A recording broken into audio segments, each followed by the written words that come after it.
जय श्री कृष्ण मित्रों। आज का जो प्रसंग है बहुत ही सुंदर है। मित्रों, आजकल के स्त्री पुरुष एक दूसरे को पूरी तरह जाने बिना ही उन पर भरोसा कर लेते हैं। उसके बाद धीरे धीरे वे एक दूसरे के प्रति आकर्षित होने लगते हैं और फिर वे आपस में एक दूसरे के साथ शारीरिक संबंध बनाते हैं और अंत में उन्हें इसका दुष्परिणाम भुगतना पड़ता है। मित्रों, आज के इस सुंदर प्रसंग में हम आपको बताएंगे कि इस एक स्त्री के ऊपर जीवन में कभी भी भरोसा मत करना, चाहे जीवन में अकेले रह लेना। यदि आपने इस प्रकार की स्त्री से विवाह कर लिया तो वह आपके संपूर्ण कुल का नाश कर देगी। मित्रों, हम इस वीडियो के माध्यम से आपको यह भी बताएंगे कि स्त्री का वह कौन सा अंग है जो रात में बड़ा हो जाता है। मित्रों, बहुत से लोगों के मन में यह प्रश्न उठ रहा होगा कि स्त्रियां तो अपने पति की लंबी आयु के लिए करवा चौथ का व्रत रखती हैं और अपने सुहाग की रक्षा के लिए माता रानी से प्रार्थना करती हैं, उसके बाद भी वह ऐसी दुष्टता कैसे कर सकती है। तो मित्रों, आपको बता दें कि सब स्त्रियां कुल्लटा चरित्र की नहीं होती हैं। बहुत सी स्त्रियां इस संसार में ऐसी भी है जो पतिव्रता धर्म का पालन करती हैं। परंतु मित्रों, स्त्री का मन कब परिवर्तित हो जाए, वह अपना त्रिया चरित्र कब दिखा दे, इसे कोई नहीं जान सकता। कहते हैं ना कि स्त्री के माया जाल के आगे स्वयं भगवान की भी नहीं चली, तो हम तो भला साधारण से मनुष्य हैं। मित्रों, आज का यह सुंदर प्रसंग प्रारंभ करने से पहले आप सभी से निवेदन है कि इसे अंत तक पूरा अवश्य सुनना, क्योंकि आधे अधूरे ज्ञान से मनुष्य को जीवन में कभी भी सफलता नहीं मिलती। तो चलिए, आपका ज्यादा समय नष्ट न करते हुए इस महान कथा को प्रारंभ करते हैं। मित्रों, एक बार देवर्षि नारद जी आकाश मार्ग से देवलोक की ओर जा रहे थे। तभी उनकी नजर पृथ्वीलोक पर पड़ी तो उन्होंने देखा कि एक स्त्री जो पहले से विवाहित है, वह अपने पति को छोड़कर अन्य पुरुष के साथ संबंध बना रही है। ये घृणित दृश्य देखकर नारद जी गंभीर सोच में पड़ गए कि आखिरकार यह स्त्री ऐसा दुष्ट कार्य कैसे कर सकती है। यह तो अपने पति के लिए पवित्र करवा चौथ का व्रत रखती है और उसकी लंबी आयु के लिए भगवान से प्रार्थना करती है, और वही स्त्री दूसरे के साथ शारीरिक संबंध कैसे बना सकती है। ऐसा सोचकर नारद जी का मन बहुत व्याकुल हो उठा। तभी नारद जी ने सोचा कि इसका उत्तर केवल भगवान शिव जी ही दे सकते हैं, क्योंकि वह भगवान शिव जी को अपना गुरु मानते थे। मित्रों, अपने प्रश्न का उत्तर जानने के लिए देवर्षि नारद जी भगवान शिव जी के पास कैलाश पर्वत पर जाते हैं और कैलाश पर्वत पर पहुंचकर भगवान भोलेनाथ को प्रणाम करते हुए कहते हैं, हे प्रभु, आज मेरे मन में एक प्रश्न उठ रहा है, उसी का उत्तर जानने की जिज्ञासा से आज मैं आपके पास आया हूं। नारद जी की बात सुनकर भगवान भोलेनाथ मुस्कुराते हुए बोले, हे ब्रह्मानंदन, कहिए, आपका क्या प्रश्न है? आप निश्चिंत होकर पूछिए, मैं आपके प्रश्न का उत्तर अवश्य दूंगा। तब देवर्षि नारद जी भगवान भोलेनाथ से कहते हैं, हे प्रभु, आज जब मैं आकाश मार्ग से देवलोक की ओर जा रहा था, तब मैंने पृथ्वीलोक पर देखा कि एक स्त्री जो विवाहित थी, वह अपने पति को छोड़कर पराये पुरुष के साथ संबंध बना रही थी और वह उसके साथ प्रेम में रत थी। हे प्रभु, वह स्त्री तो अपने पति की लंबी उम्र के लिए पवित्र करवा चौथ का व्रत रखती है, तो फिर वह अपने पति को इस प्रकार से धोखा क्यों दे रही है? नारद जी का प्रश्न सुनकर भगवान शिव जी कहते हैं, हे देवर्षि, आज आपने बहुत ही उत्तम प्रश्न पूछा है। इस प्रश्न को पूछकर तुमने समस्त मानव जाति का कल्याण किया है। वास्तव में यह प्रश्न बहुत ही जटिल है, किंतु यह अत्यंत ही ज्ञानवर्धक भी है। आगे भगवान शिव जी कहते हैं, हे देवर्षि, आज मैं आपके इस प्रश्न का उत्तर एक महान कथा के माध्यम से देना चाहता हूं, परंतु आपको इस कथा को शुरू से लेकर अंत तक पूरा सुनना होगा, तभी आप अपने प्रश्नों के उत्तर जान पाएंगे। मित्रों, देवर्षि नारद जी भगवान शिव जी से कहते हैं, हे प्रभु, मैं आपको विश्वास दिलाता हूं कि मैं इस कथा को शुरू से लेकर अंत तक पूरा सुनूंगा। आप कथा सुनाना प्रारंभ कीजिए। तब भगवान भोलेनाथ कथा सुनाते हुए कहते हैं, हे देवर्षि, प्राचीन काल में चंदेरी नाम का एक अत्यंत ही सुंदर राज्य था। उस राज्य में चारों तरफ सुख शांति का वातावरण था। उसी राज्य में पंडित दीनानाथ अपनी पत्नी के साथ सुखपूर्वक जीवन व्यतीत कर रहे थे। पंडित जी को सभी वेद और पुराणों के साथ नक्षत्र विद्या का भी ज्ञान था। वे भगवान विष्णु जी के परम भक्त थे। कुछ दिनों बाद ईश्वर की कृपा से पंडित जी के घर में उनकी पत्नी ने एक पुत्री को जन्म दिया। पुत्री की प्राप्ति से पंडित दीनानाथ बहुत खुश हुए। उस दिन उनकी खुशी का कोई ठिकाना नहीं था। पंडित जी की वह नन्ही सी बेटी देखने में बहुत ही सुंदर थी। फिर कुछ देर बाद पंडित जी ने अपना पत्रा निकाला और अपनी बेटी की जन्म कुंडली देखने लगे, परंतु जब उन्होंने बेटी की कुंडली देखी तो वह बहुत घबरा गए और वह सोच में पड़ गए। लेकिन उन्होंने कोई भी बात अपनी पत्नी से नहीं बताई, क्योंकि उनकी पत्नी ने हाल ही में प्रसव किया था और वह नहीं चाहते थे कि उनकी पत्नी यह खबर सुनकर दुखी हो, क्योंकि वह अपनी पुत्री को देखकर बहुत प्रसन्न थी। पंडित जी यही सब सोचकर अपनी पत्नी को कुछ नहीं बताते हैं। कुछ समय बाद पुत्री का नामकरण हुआ और उसका नाम उस पंडित ने देविका रखा। देविका अपने माता पिता की एकलौती संतान थी, इसलिए वह अपने माता पिता की लाडली बेटी बन गई थी। मित्रों, खेलते कूदते हुए कब देविका बड़ी हो गई पता ही नहीं चला।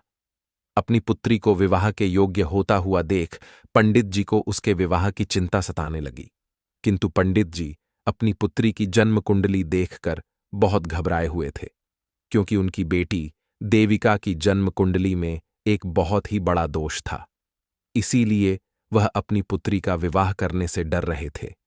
एक दिन पंडिताई ने पंडित जी से कहा, सुनो जी, अब हमारी बेटी विवाह के योग्य हो गई है। कोई अच्छा सा लड़का देखकर इसका विवाह कर देते हैं। अपनी पत्नी की यह बात सुनकर पंडित जी इस बात को मजाक में टाल देते हैं, क्योंकि वह जानते थे कि उसकी पुत्री की कुंडली में एक ऐसा दोष है कि जो भी उसकी पुत्री से विवाह करेगा उसकी 2 से 3 साल के भीतर ही मृत्यु हो जाएगी। इसी कारण से पंडित जी अपनी पुत्री का विवाह करने से डर रहे थे। वह नहीं चाहते थे कि उनकी बेटी की वजह से किसी के बेटे की मृत्यु हो, परंतु यह बात पंडित जी की पत्नी को नहीं पता थी। धीरे धीरे जब उसके विवाह की उम्र निकलने लगी तो पंडित की पुत्री को देखकर नगर की स्त्रियां पंडिताई को बातें सुनाने लगीं और उसे ताने मारती, किंतु पंडित जी की पत्नी कुछ नहीं बोलती थी। एक दिन पंडित जी के पड़ोस में एक स्त्री रहती थी जिसका नाम नंदिनी था। उसने पंडित की पत्नी को अपने पास बुलाया और बोली, बहन, क्या बात है? तुम बेटी देविका का विवाह क्यों नहीं कर रही हो? नगर के लोग तुम्हें और तुम्हारे पति को बहुत भला बुरा बोलते रहते हैं कि एक जवान बेटी को घर पर बिठा रखा है, उसका विवाह भी नहीं कर रहे हैं। पता नहीं कैसे माता पिता हैं। मित्रों, नंदिनी की बात सुनकर पंडित की पत्नी बोली, बहन, मैं क्या कर सकती हूं? मैंने अपने पति से कई बार बेटी के विवाह के लिए कहा, किंतु जब भी मैं अपने पति से बेटी के विवाह की बात करती हूं वह कोई ना कोई बहाना करके मेरी बात को टाल देते हैं।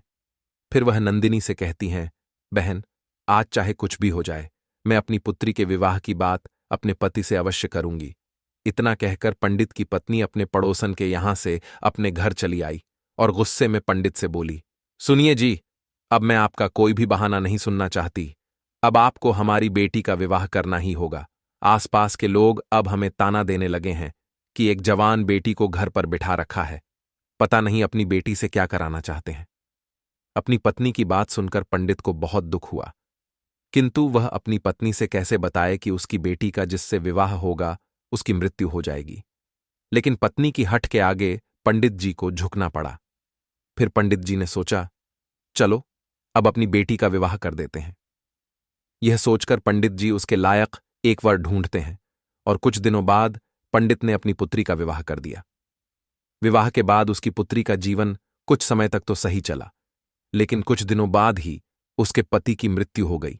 जब यह बात पंडित और उसकी पत्नी को पता चली तो पंडित जी को बहुत दुख हुआ, किंतु यह बात तो पंडित जी को पहले से ही पता था कि मेरी बेटी जिससे विवाह करेगी उसकी मृत्यु हो जाएगी। मित्रों, आगे की कथा सुनाते हुए भगवान शिव जी कहते हैं, हे देवर्षि, उस पंडित ने इतना कुछ होने के बाद भी अपनी पत्नी को यह बात नहीं बताई। अब तो पति के बिना उस पंडित की पुत्री देविका का ससुराल में कोई और सहारा नहीं था। उसकी सास उसे तंग करने लगी और उसे सारा दिन ताना मारती रहती थी कि तूने मेरे बेटे को मार डाला, तू कुलक्षणी है। अपनी सास के तनों से परेशान होकर वह अपने पिता के घर आ गई। कुछ दिनों बाद दोबारा से पंडिताई के कहने पर पंडित ने उसके लायक एक वर ढूंढा और फिर से उसका विवाह कर दिया। परंतु कुछ दिनों बाद उसके साथ में फिर से वही घटना घटित हुई। कुछ दिन तक तो देविका का जीवन अच्छे से व्यतीत हुआ, लेकिन उसके बाद फिर से उसके जीवन में ग्रहण लग गया और उसका खुशहाल जीवन दुख में बदल गया, क्योंकि इस बार भी उसके पति की मृत्यु हो गई और वह फिर से अपने पिता के घर आ गई। अब समय बीतता गया। एक दिन पंडिताइन ने पंडित जी से कहा, अब हम दोनों की उम्र ढलती जा रही है, किसके भरोसे अपनी बेटी को छोड़कर जाएंगे? क्यों ना आप इसके लिए कोई वर ढूंढकर इसका विवाह कर दो। अपनी पत्नी के कहने पर पंडित जी ने तीसरी बार अपनी बेटी का विवाह तीसरी जगह से करा दिया। जब विवाह हो गया और विदा होकर पंडित की पुत्री देविका जाने लगी, तो पंडित जी उसके पास गए और बहुत ही दुखी मन से कहा, बेटी, मुझे माफ करना, मुझे यह कहते हुए बहुत दुख हो रहा है, किंतु फिर भी मैं तुमसे यह बात कह रहा हूं कि आज से तुम यह समझ लेना कि तुम्हारे माता पिता अब इस दुनिया में नहीं हैं। अब तुम जहां भी जा रही हो वहीं पर रहना और अपने पति का ख्याल रखना।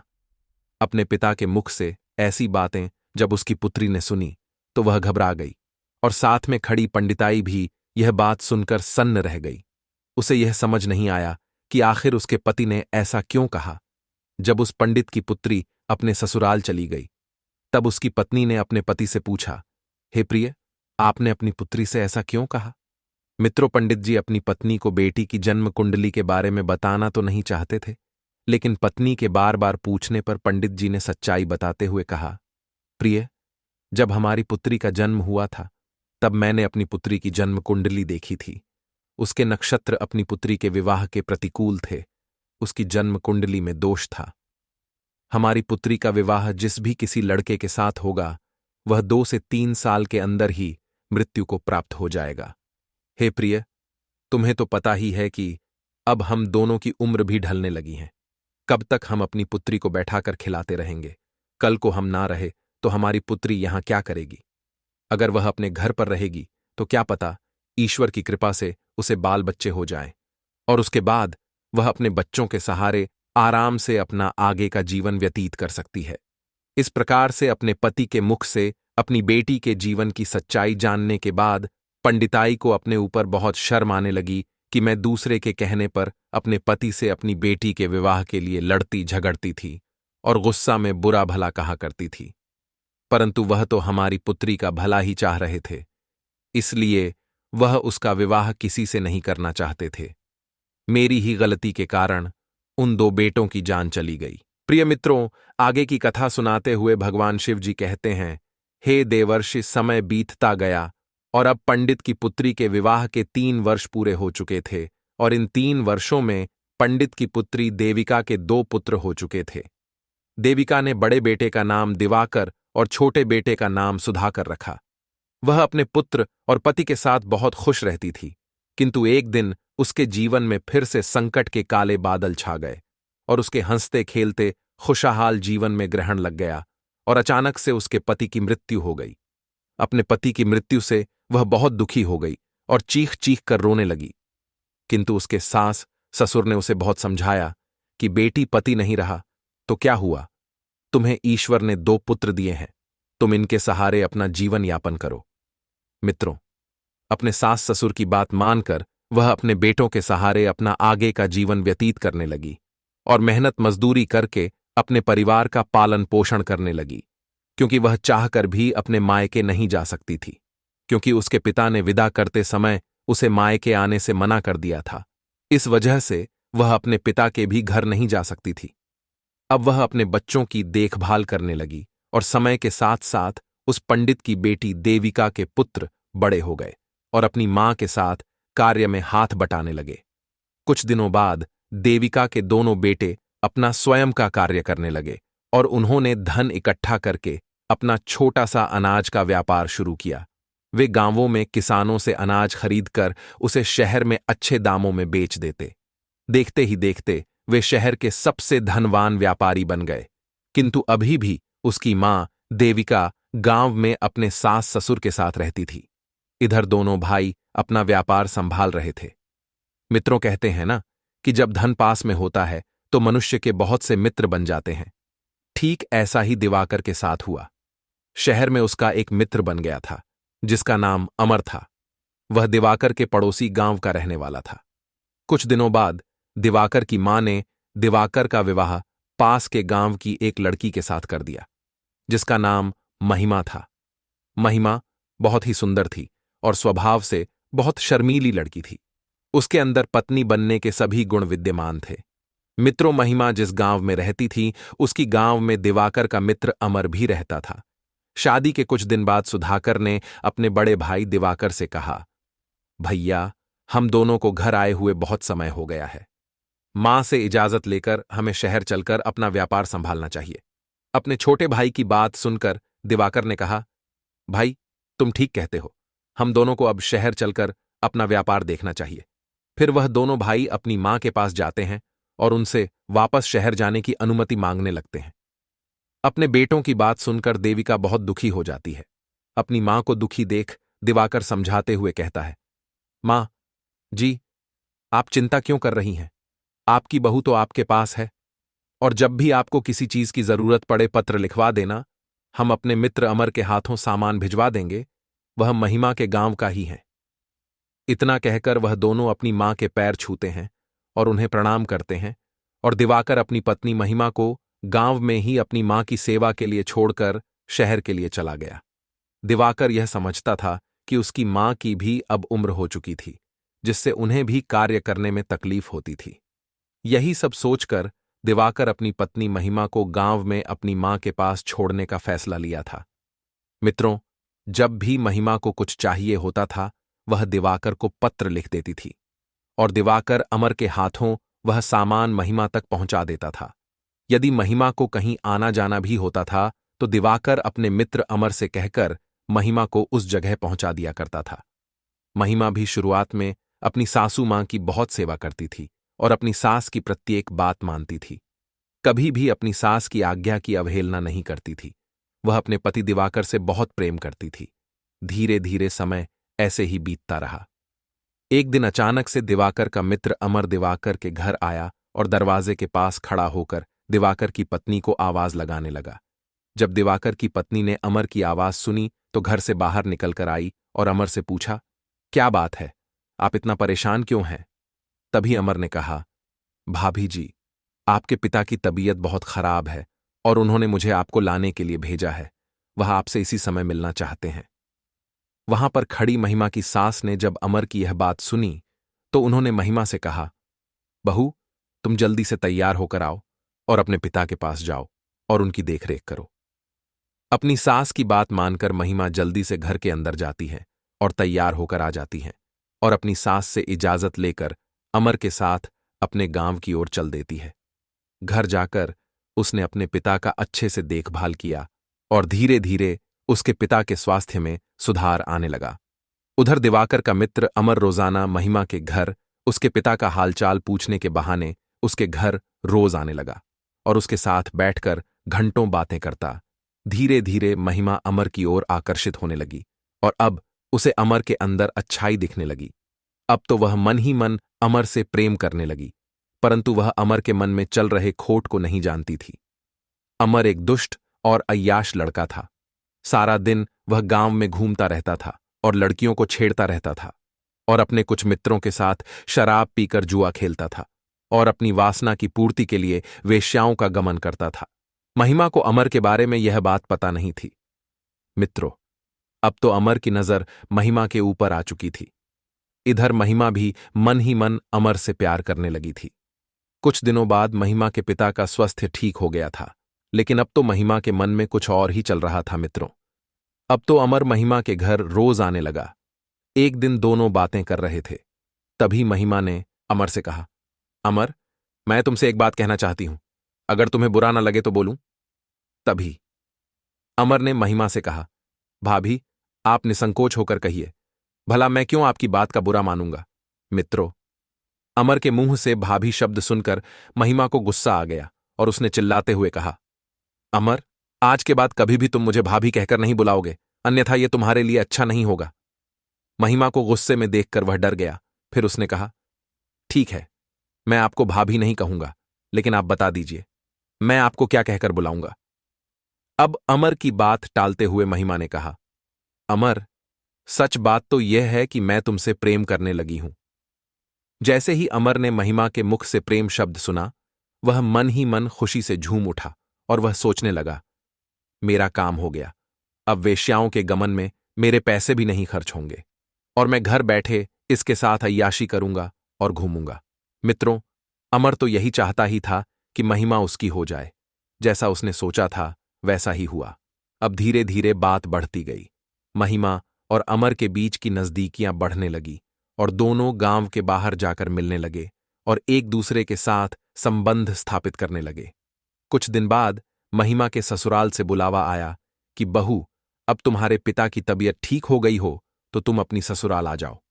जब यह बात महिमा ने सुनी तो उसने यह बात अपने प्रेमी अमर को बताई और कहा, अमर, मेरे ससुराल से बुलावा आया है। अब शायद मैं तुमसे नहीं मिल पाऊंगी। मैं कल अपनी ससुराल जा रही हूं। मुझे ससुराल में जब भी तुम्हारी याद आएगी मैं तुमको एक पत्र लिखूंगी और तुम मुझसे मिलने के लिए मेरे ससुराल आ जाना। मित्रों, अमर तो वासना का आदी था ही और साथ में अय्याश भी था, इसीलिए उसने तुरंत महिमा की बात मान ली। फिर महिमा अमर से इतना कहकर अपने घर आ जाती है। कुछ देर बाद महिमा के पिता महिमा को उसके ससुराल छोड़ने के लिए अमर को बुलाने उसके घर जाते हैं। क्योंकि महिमा का कोई भाई नहीं था और ना ही कोई बहन थी, इसलिए महिमा को ससुराल में छोड़ने के लिए वह अमर को बुलाने के लिए गए। जब उसके पिता अमर के घर पहुंचे तब उन्होंने अमर से कहा, बेटा, महिमा को उसके ससुराल छोड़ाओ, उसके घर से बुलावा आया है। जब अमर ने महिमा के पिता के मुंह से यह बात सुनी तो उसने कहा कि ठीक है पिताजी, मैं महिमा को उसके ससुराल छोड़ दूंगा। अब क्या था, अमर महिमा को उसके ससुराल छोड़ आता है और महिमा अपने ससुराल चली जाती है। कुछ दिनों बाद महिमा को अमर की याद आती है, क्योंकि जब वह अपने घर पर थी तो वह अपने प्रेमी अमर से रोज गांव के बाहर मिलने जाया करती थी।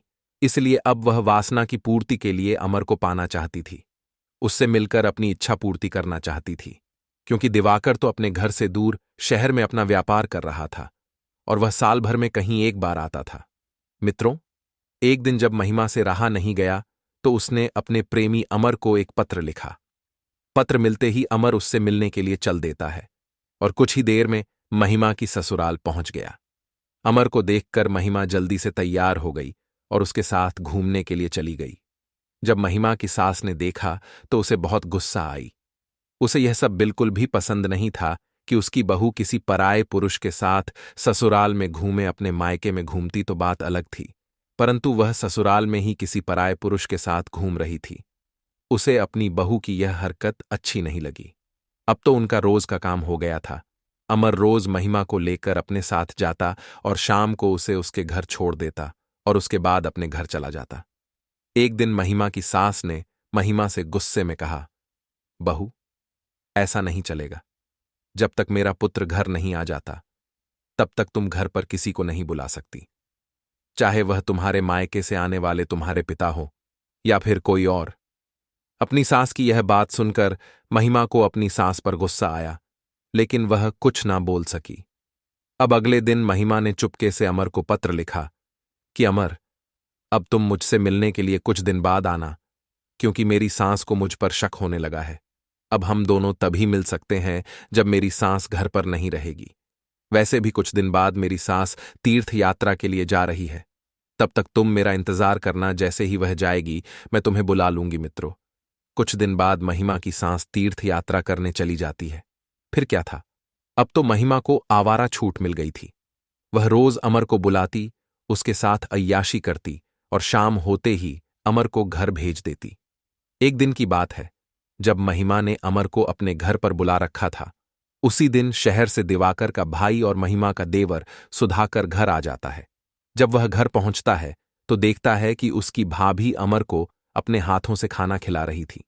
ये देखकर सुधाकर को क्रोध आ जाता है और वह गुस्से से कहता है, भाभी, आप ये क्या कर रही हैं?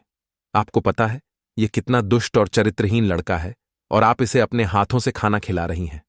आप किसी ऐरे गैरे को इस प्रकार घर पर नहीं बुला सकती और शायद आप इसके चरित्र के बारे में नहीं जानती, तभी आप इससे बड़े प्रेम से बात करती हैं।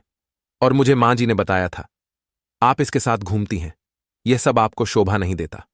आप इस घर की बहू हैं, अभी भी समय है, आप इसका साथ छोड़ दो। नहीं तो मैं ये सारी बातें भैया को बता दूंगा। जब अमर ने सुधाकर की ऐसी बात सुनी तब वह गुस्से में वहां से चला गया। महिमा को अपने देवर सुधाकर की ऐसी बातें अच्छी नहीं लगीं। वह तुरंत वहां से उठकर घर के बाहर गई और अपने प्रेमी को रोकने लगी और उससे बोली, अमर, तुम गुस्सा मत हो, मैं तुम्हारे अपमान का बदला सुधाकर से अवश्य लूंगी। महिमा की बात सुनकर अमर ने कहा, ठीक है, जिस दिन तुम मेरे अपमान का बदला ले लोगी उसी दिन तुमसे मिलने आऊंगा, अन्यथा मैं अब यहां कभी तुमसे मिलने नहीं आऊंगा। इतना कहकर अमर गुस्से में वहां से चला गया और महिमा भी घर के अंदर आ गई और सोचने लगी, अगर मेरा देवर घर पर रहेगा तो यह हमारे और अमर के बीच रुकावट बनेगा। फिर उस दुष्ट स्त्री ने सोचा, क्यों ना मैं इसे खाने में जहर दे दूं। फिर उसने अपने देवर के प्रति षड्यंत्र रचते हुए अगले दिन उसे खाने में जहर दे दिया। जब सुधाकर ने अगले दिन खाना खाया तो उसकी मृत्यु हो गई। जब यह बात उसकी मां को और भाई को पता चली तो वह जल्दी से घर आए, किंतु तब तक सुधाकर के प्राण निकल चुके थे। अपने पुत्र को इस प्रकार देख उसकी मां और उसके भाई का मानो हृदय फट गया हो। वह दोनों चीख चीख कर रोने लगे। उधर महिमा मन ही मन बहुत खुश हो रही थी कि चलो, अब मेरे और अमर के बीच का कांटा मिट गया है, अब हमारे प्यार के बीच में और कोई नहीं आएगा। उधर दिवाकर अपने भाई को अपनी बाहों में भरकर रो रहा था।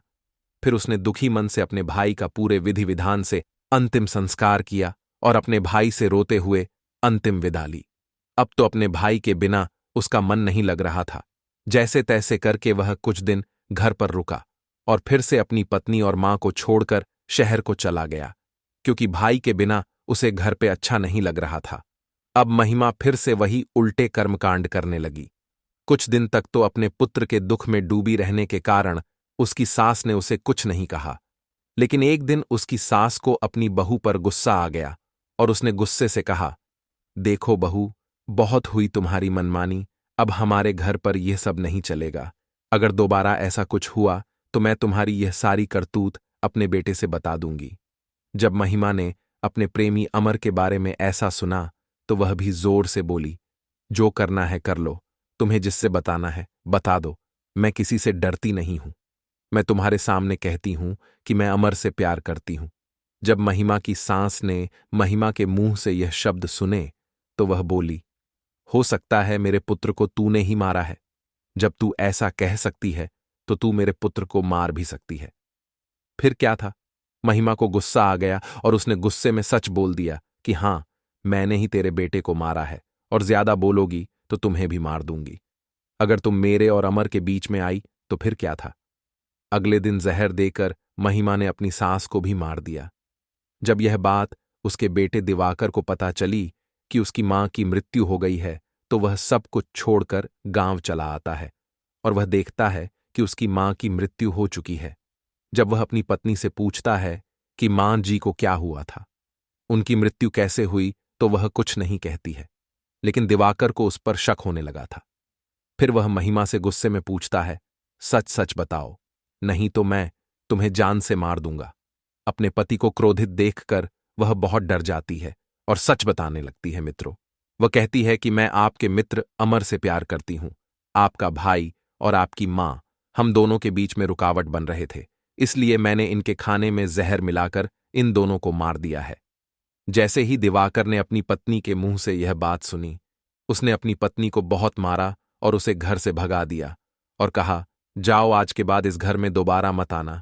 अगर इस घर में दोबारा आई तो तुम्हें जान से मार दूंगा। इतना कहते ही वह अपने प्रेमी अमर के घर चली गई। कुछ दिन तक तो ठीक था। उसके बाद महिमा को पता चला कि अमर बहुत ही दुष्ट और नीच स्वभाव का व्यक्ति है। वह पराई औरतों पर अपनी गंदी नजर रखता है और उनके साथ संबंध स्थापित करता है, और उसके घर में खाने के लिए भी कुछ नहीं है। कुछ दिनों बाद अमर महिमा से लड़ाई झगड़े करने लगा और उसे मारने पीटने लगा। मित्रों, अब तो महिमा अपने भाग्य को कोसने लगी कि मैं कहां आकर फंस गई। मैं तो एक रानी की तरह अपना जीवन व्यतीत कर रही थी।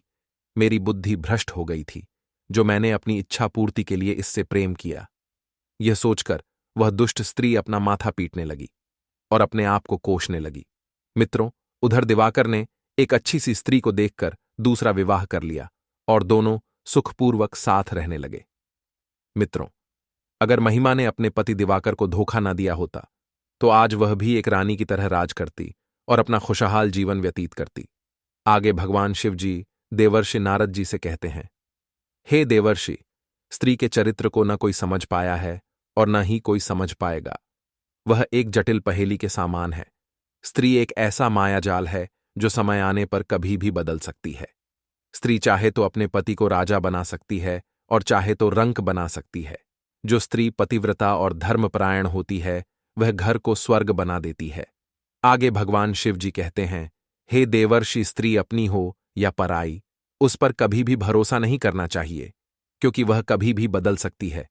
जो स्त्री पराये पुरुषों के साथ संबंध रखती है, उनके साथ इधर उधर घूमती है और अपने घर को छोड़कर दूसरे के घर में जाती है, पराये पुरुषों को गलत नजर से देखती है, ऐसी स्त्री से मनुष्य को सदैव बचकर रहना चाहिए। ऐसी स्त्री हमें अवश्य ही किसी ऐसे जाल में फंसा देगी जहां से निकल पाना अत्यंत कठिन हो जाता है। मित्रों, इस प्रकार से आज की यह कथा समाप्त हुए। अब मैं आपकी जानकारी के लिए बताना चाहता हूं कि स्त्री का वह अंग आंख की पुतली है जो रात को सोते समय बड़ी हो जाती है। प्रिय मित्रों, आशा करते हैं आपको यह कहानी अच्छी लगी होगी। यदि आपको यह कहानी अच्छी लगी हो तो कमेंट बॉक्स में सच्ची श्रद्धा से जय भोलेनाथ, जय श्री कृष्णा अवश्य लिखना। दोस्तों, वीडियो देखने के लिए आप सभी का बहुत बहुत धन्यवाद।